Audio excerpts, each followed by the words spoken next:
换来看，这个石门水库储水量存29趴外，上界担心的就是住伫附近姜母岛的居民，这个水位是低甲这个世代船啊嘛无法度靠岸，拢卡伫个烂土顶，互因无法度来出入。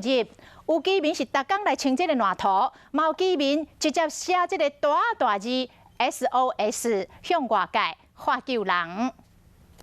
用铁牛仔做毛笔，伫草埔写 SOS 发救命。这个草埔是石门水库的水库底，即马水库打起，互姜母岛被变作孤岛。自细汉伫遮大汉的路线是写求救的信号，要对外求援。希望这 SOS 会使引起公部门的注意。后山也不能开垦，对，哦，你那不然就除非就是做一个铁桥过来。 希望起一座桥，因为遮个山路真歹行，水路嘛要变作死路。石门水库的针头山改名姜母岛变甲真清，毋过即马拢无水，互岛上的居民无法度像过去坐船到对岸，无法度出门。即马船拢卡掉咧。撤了，我有桶要拿回去了，我撤了。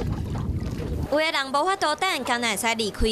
目前阁有要十好住伫遮，留落来敢若会使逐工和土刷混战。什么一天吧，明天又要清了。 所谓一天，它退差不多30公分左右了。居民希望市府想办法，同市长郑文灿讲的专案处理。我们空投一些物资啦，哈，那跟一些水源，好，这个部分我们会寻找出最好的方案。